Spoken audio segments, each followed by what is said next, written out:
नमस्कार दोस्तों, मैं हूं केआर मिश्रा। स्वागत करता हूं अपने यूट्यूब चैनल में। आपका क्वेरी है कि हाय मिश्रा सर, मैं सेकेंड ईयर में हूं। Should I do private BA और BSc degree because diploma is not eligible for government exam like SSC. Make a full video diploma plus graduation degree both at same time. BTech के लिए पैसे नहीं हैं बिकॉज family diploma बाद job करना ही पड़ेगा। ठीक है, कोई दिक्कत नहीं। ठीक है दोस्तों, सबसे पहले मैं आपको बता दूं कि आप पॉलिटेक्निक के साथ साथ बीएससी और बीए की पढ़ाई भी कर सकते हैं, लेकिन किसी एक में ही स्कॉलरशिप आएगा। सपोज आप मानिए, ठीक है, बीएससी में पैसे अगर कम लग रहे हैं, ठीक है, तो उसका स्कॉलरशिप फॉर्म मत भरिएगा। बीए में अगर पैसे कम लग रहे हैं, कम लगता ही है बीए में, जैसा कि हम भी बीए किए हैं, हम बताएंगे, सारी चीज़ें बताएंगे, वीडियो में लास्ट तक बने रहिए। ठीक है, तो उसका स्कॉलरशिप फॉर्म मत भरिएगा। समझ रहे हैं मैं क्या कह रहा हूँ? यानी स्कॉलरशिप दोनों जगह से नहीं ले सकते। स्कॉलरशिप केवल पॉलिटेक्निक का लीजिएगा, क्योंकि यहाँ पे फीस ज़्यादा लगता है, तो कहीं ना कहीं स्कॉलरशिप भी आपका पूरा पूरा आना चाहिए। किसी किसी में नहीं आता, उसके लिए मुझे खेद है। उसकी बातें अन्य वीडियो में उसकी चर्चाएं करेंगे। अभी बात करते हैं कि क्या पॉलिटेक्निक के साथ बीए बीएससी कर सकते हैं कि नहीं। दोस्त, कर सकते हैं, ठीक है, लेकिन सेम दोनों डिग्री एक साथ आप कहीं दे नहीं पाएंगे, यानी लगा नहीं पाएंगे। यानी आप मान लीजिए पॉलिटेक्निक करना है, पॉलिटेक्निक वाला जो डिग्री है और बीए का या बीएससी का जो है, आप एक साथ नहीं पेश कर पाएंगे, क्योंकि दोनों एक ही समय में हुआ है। ठीक है, मैं क्या किया था, मैं फर्स्ट ईयर जब सेकेंड ईयर में था तब बीए में एडमिशन करा लिया था। ठीक है, सेकेंड ईयर में था मैं, तो बीए में एडमिशन करा लिया था। उसके बाद मैंने बीए की परीक्षाएं भी अभी उत्तीर्ण की है, अभी इसी साल। ठीक है, फाइनली मेरा हो गया है। बीए भी फाइनल हो गया, पॉलिटेक्निक तो 1 साल पहले ही फाइनल हो चुका है।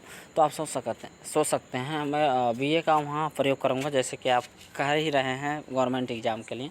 बीए का जहाँ है वहाँ पे प्रयोग करूँगा, पॉलिटेक्निक का अपने जहाँ पॉलिटेक्निक गवर्नमेंट जॉब के लिए, गवर्नमेंट जॉब से संबंधित एवं प्राइवेट कंपनी ऐसे रिलेटेड जॉब के लिए मैं इसका प्रयोग करूँगा। तो दोनों एक साथ आप प्रयोग नहीं कर सकते। बस बात इतने ही है।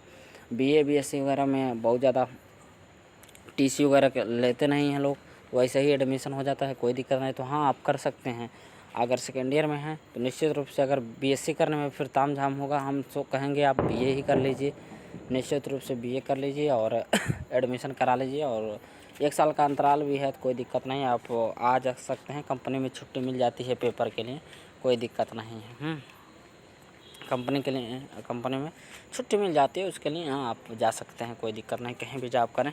लेकिन हम यही कहेंगे कि हाँ, निश्चित रूप से कर लीजिए भाई साहब, क्योंकि इसका बहुत ज़्यादा ज़रूरी है। ठीक है, बीए कर लीजिए, 3000 रुपये लगते हैं और 3 से 4000 में हो जाएगा आपका एडमिशन। लेकिन ये है, पहले के बीए होते थे दूसरी तरीके से, अब के बीए होते हैं दूसरे तरीके के। ठीक है, तो उस वहाँ कराइएगा जहाँ आपका पहुँच हो, सोर्स हो, थोड़ा सा आराम हो जाएगा, सुविधाएँ देखने से ये होगा। लेकिन अब बीए थोड़ा सा लोचा हो गया है, क्योंकि सेमेस्टर वाइज इसमें भी हो गया। जैसे पॉलिटेक्निक में सेमेस्टर वाइज होता है, वैसे बीए बीएससी में भी सेमेस्टर वाइज हो गया। इससे ये होगा कि हर 6 महीने में आपको जाना पड़ सकता है। ठीक है, थोड़ा देख लीजिए आपके लिए जो भी उचित लगे। हाँ, सेमेस्टर वाइज होता है तो ये होता है ना, बार बार जाना पड़ता है। जब हम एडमिशन कराए थे तो उसी साल चेंज होने वाला था, लेकिन मैं एडमिशन करा लिया था, मेरा नहीं हुआ, मतलब उस साल के बाद से चेंज हो गया। यानी मैं ईयर वाला मैं हूँ ऐसा लड़का हूँ जो मतलब लास्ट में एग्ज़ाम दिया था ईयर वाला। ठीक है, बाकी अब सेमेस्टर सब लोग दे रहे हैं।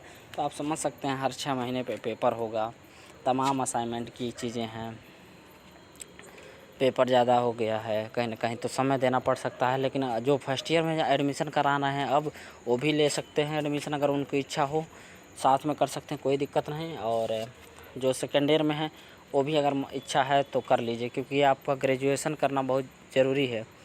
क्योंकि जब तक आप ग्रेजुएशन नहीं करते हैं, आप ग्रेजुएट नहीं कहलाते हैं। हाँ, ठीक है, आप पॉलिटेक्निक कर लेंगे तो आपको वो नहीं होगा कि आप ग्रेजुएट हैं।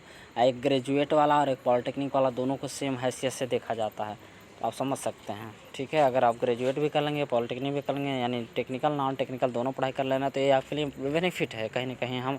हमारे नज़र से देखें तो हमेशा मैं आपको अच्छी राय देता हूँ। तो इस वक्त भी मैं आपको यही कहूँगा कि आप एडमिशन ले लीजिए, पढ़ाई कर लीजिए। क्योंकि हाँ मित्र, कंपनी की लाइफ थोड़ी बेकार होती है, पर्सनल मैं आपको कह रहा हूँ, क्योंकि मैं आपका कमेंट बहुत बार देखता हूँ और आप बहुत समय से मुझसे जुड़े हुए हैं, इसके लिए धन्यवाद।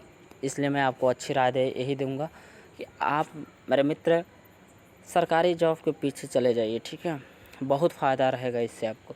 आप तैयारी करिए, ठीक है। आप तैयारी करिए पॉलिटेक्निक के साथ साथ 2 साल है ना मित्र, 2 साल में बंदा जब 8 घंटे आप काम करेंगे ना खड़े होकर, तो आपको समझ में आ जाएगा कि कैसे मैनेज करना है। तो आप अभी से कम 2 घंटा अलग अलग तैयारी करने के लिए निकाल ही दीजिए। अब बाकी 6 घंटा तो आप पढ़ते ही होंगे, 4-5 घंटा, 2 घंटा और निकाल दीजिए। जितना भी पॉलिटेक्निक का वर्क है डेली कॉलेज जाइए, वो उसी में सोचिए वहीं कर लें, असाइनमेंट वगैरह वहीं कर लें, प्रैक्टिकल वगैरह वहीं सोचिए कर लें। हाँ, लिखने वाले संबंधित जितने भी चीज़ें हैं वो वहीं कॉलेज पे ही कर लें। समय निकाल के कुछ पढ़ाई भी कर लें और 2-4 घंटा रूम पे पढ़ेंगे, 2 घंटा 2-3 घंटा, इतने में पॉलिटेक्निक आराम से निकल जाएगा, ठीक है।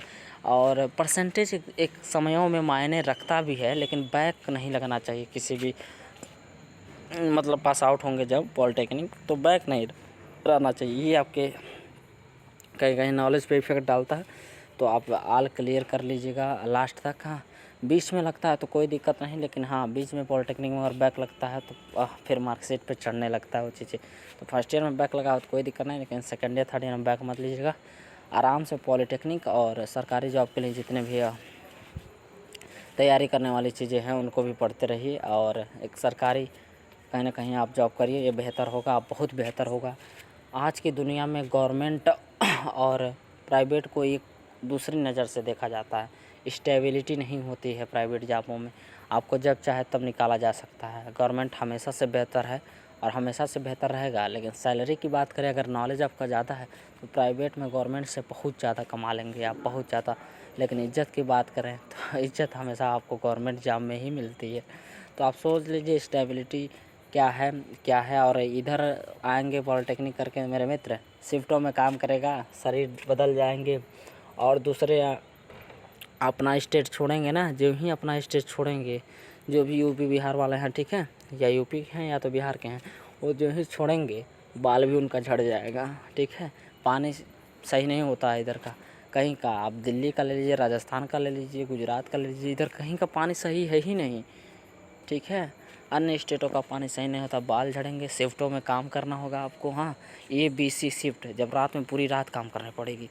ए में फिर 8 घंटे 8.5 घंटे आपको कंपनी में देने हैं, 8.5 घंटे कंपनी में देने हैं। कोई कंपनी ऐसी होती है कि आप चले जाएंगे उस कंपनी में, आपको 12 घंटे करने ही पड़ेंगे, ठीक है। समझ सकते हैं, ऐसी बहुत सी कंपनियां होती है। तो आप समझ लीजिए 8 घंटे खड़े होकर काम करना है कि आज 4 घंटे 5 घंटे आपको रूम पे पढ़ना है, बस ये जान लीजिए। 2 साल है जिनके पास, जो सेकेंड ईयर में है ना, 2 साल अपने आप को समय देंगे ना, तो यार कोई भी एग्ज़ाम क्रैक हो जाएगा, कोई भी एग्ज़ाम। आप लोगों को बस यही कहूँगा कि आप अलग से एडमिशन करा लीजिए, पॉलिटेक्निक भी करिए और पढ़िए और सरकारी जॉब करिए। नहीं, अगर आपको नॉन टेक्निकल से मिलेगा तो यार इसी पॉलिटेक्निक के टेक्निकल से हो सकता है सरकारी जॉब मिल जाए, ठीक है। और जिनका इंटरेस्ट है, जो